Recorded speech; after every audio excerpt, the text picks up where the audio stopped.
여러분 안녕하십니까? 저는 지난 시간에 이어서 대한민국 최고의 강연 최강 1교시에서 강연을 맡은 동문학자 김누리입니다.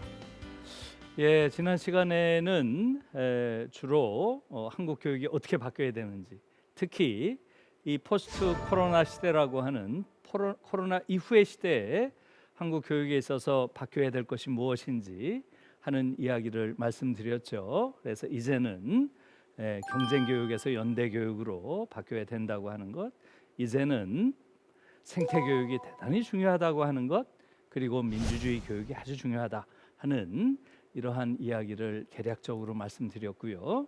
오늘은 이 민주주의의 이야기를 좀 하려고 합니다.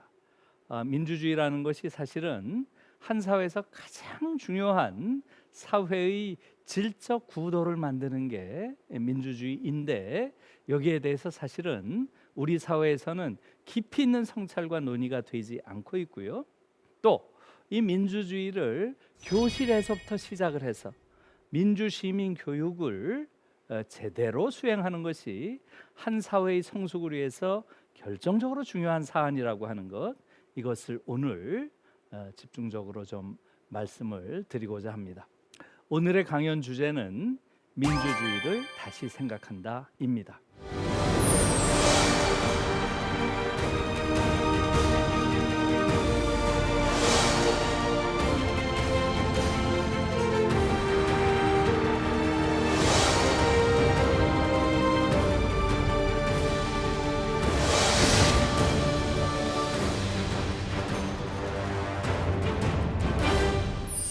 여러분 어떻게 생각하십니까? 지금 한국의 민주주의가 어떻다고 생각을 하시는지요? 지금 우리는 사실은 우리가 가지고 있는 것이 얼마나 위대한지 이런 걸 우리 자신이 잘 모르고 있습니다. 한국 민주주의는 정말로 우리가 가지고 있는, 이 한국 사회가 가지고 있는 가장 위대한 보물이라고 저는 생각합니다.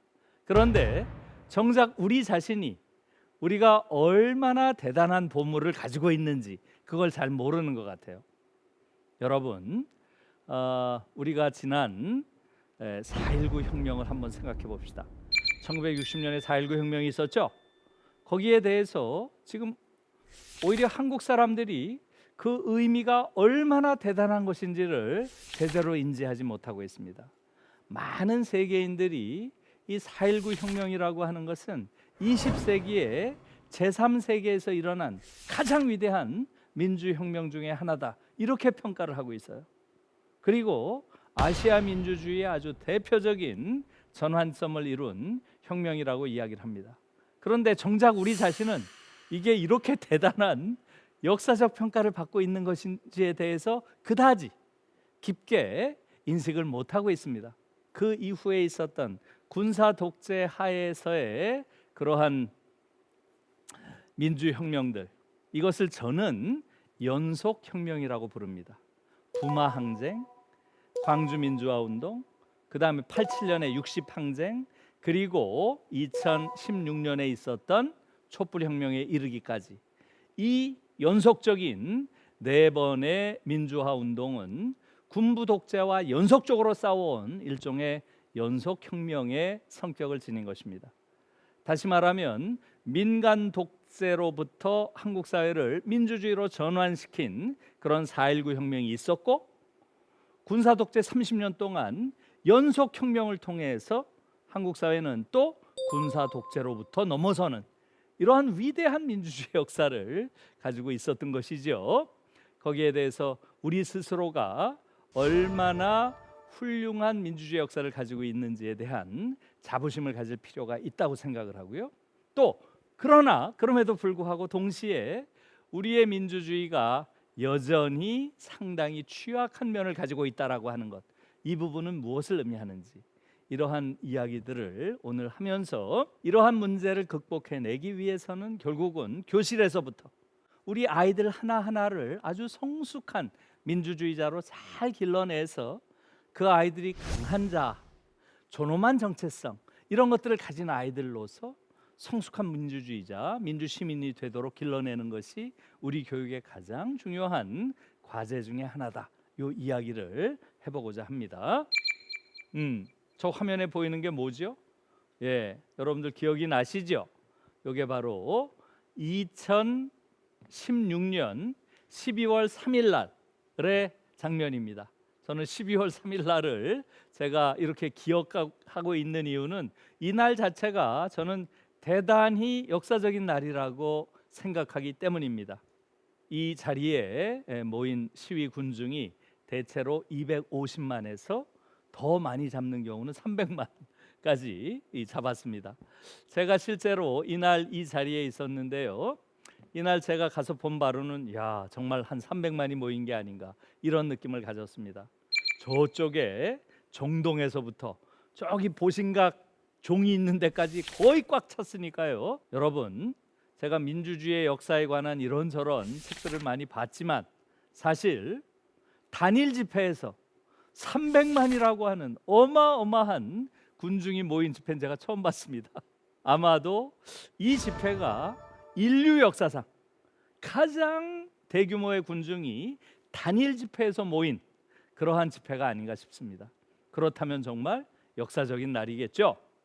2016년 12월 3일 날 이 촛불 집회를 두고서 그 당시에 유럽에서는 지금 우리가 아는 것과는 너무나 달리 이 촛불 집회가 갖는 의미를 굉장히 높게 평가를 했습니다. 이 촛불 집회가 있고 나서 바로 한 일주일쯤 후에 독일의 디자이트라고 하는 굉장히 저명한 어떻게 보면 그 유럽 지역에서는 가장 수준이 높은 그러한 저널에서 이렇게 평가를 했습니다. 이제 미국과 유럽은 한국에서 민주주의를 배워야 한다. 이런 칼럼이 실렸어요.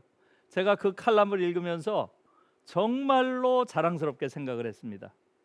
아, 어떻게 이런 날이 다 올 수가 있는가? 저는 그런 느낌을 많이 받았습니다. 그 얘기는 뭐예요? 사실 저희 세대는 이러한 형태의 민주주의가 이루어지리라는 걸 생각도 못했습니다.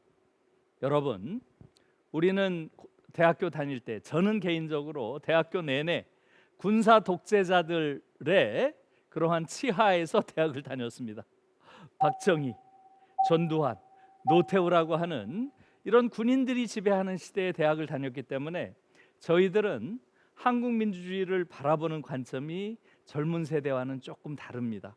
어떤 감동 같은 게 있어요. 우리는 친구들과 당시에 모여서 뭐 술자리 같은 데서 만나서 이야기를 하면 이런 이야기를 많이 했습니다. 아, 우리가 죽기 전에 내 손으로 대통령을 뽑는 그러한 날이 올까? 이런 말들을 많이 했어요. 그러면 답은 뭐예요? 안 올 거야. 그런 날이 올 리가 없어. 이렇게까지 답할 정도로 우리는 암울한 시대를 보냈어요. 그러한 우리의 청년 시대를 돌아보면 여러분 어때요? 이제 미국과 유럽은 한국에서 민주주의를 배워야 한다. 이러한 칼럼은 상상조차 할 수 없는 거죠.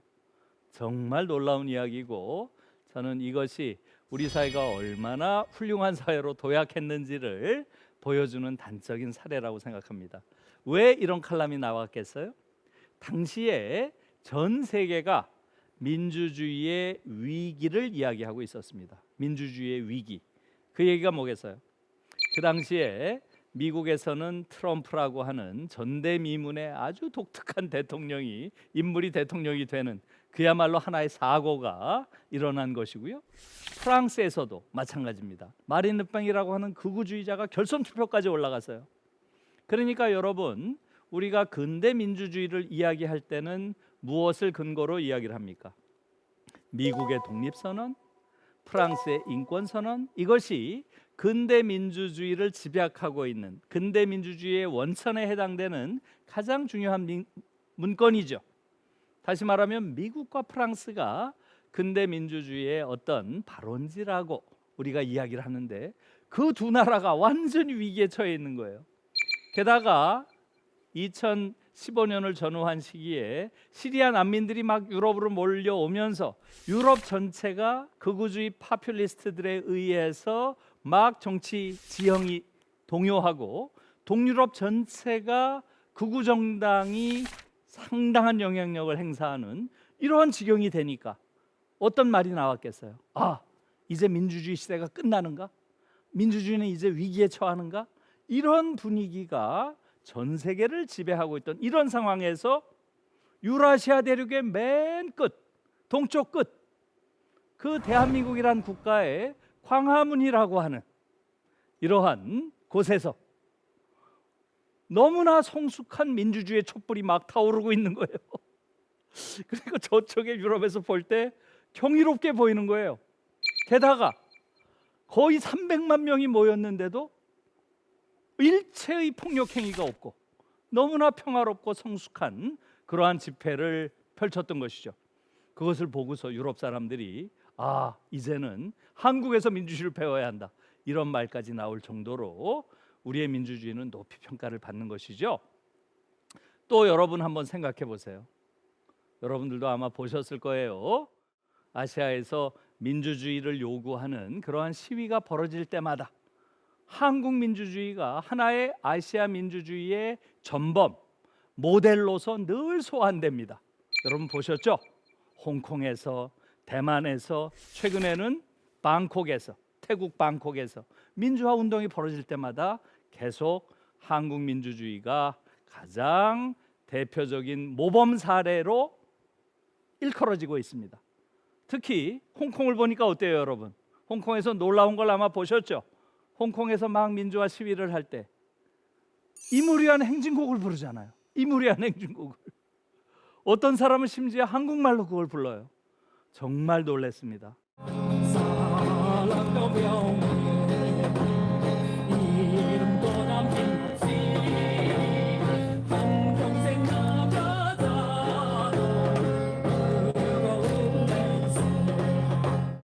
그 정도로 지금 한국 민주주의는 아시아의 민주주의를 선도하는 그러한 민주주의가 된 것이고, 이건 정말 자랑스러운 것이죠.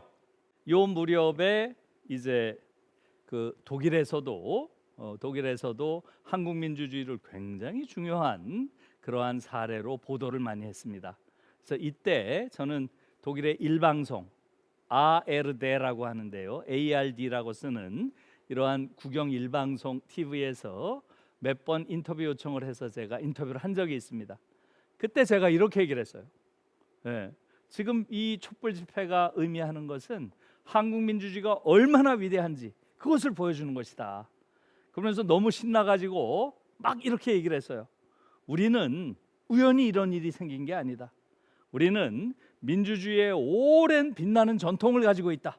4.19 혁명, 또 광주 5.18 광주 민주화운동, 60 민주항쟁, 그리고 촛불 집회까지 이어지는 이러한 빛나는 역사가 있다. 이렇게 얘기를 했어요.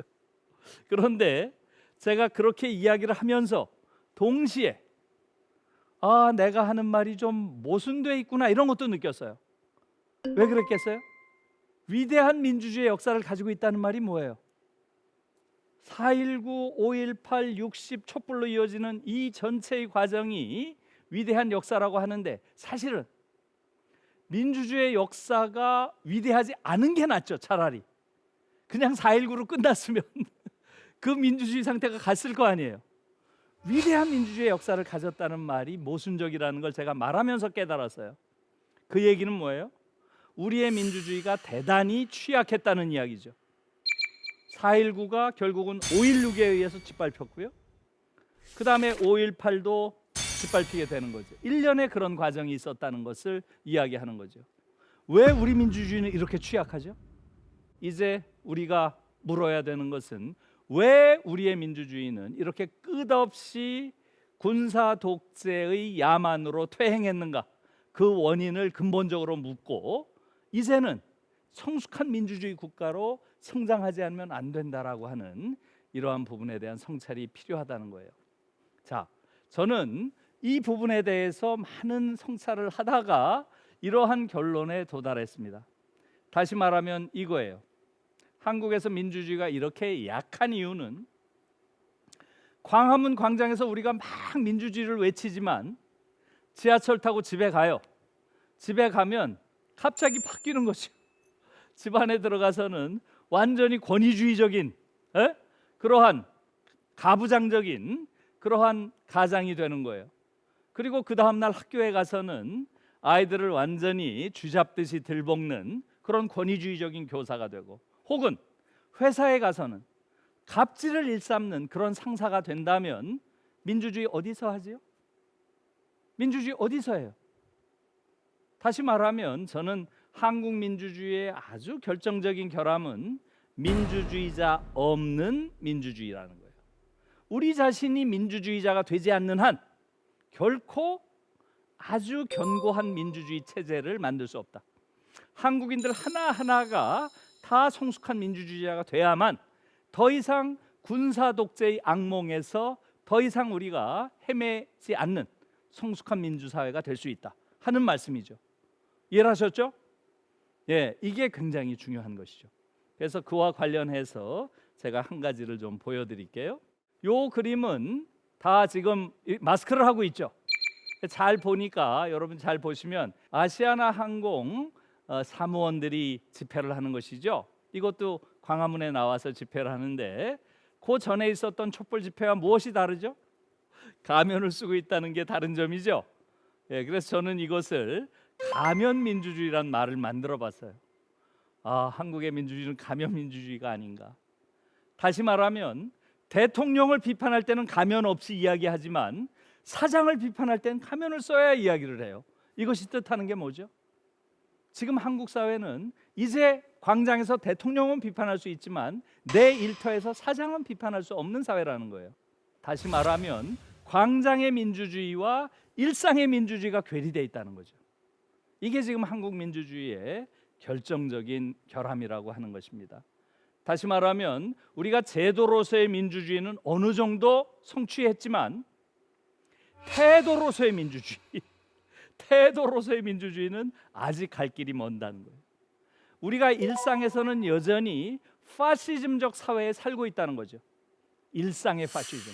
이게 지금 한국 사회의 중요한 그러한 특성이라고 하는 것이지요.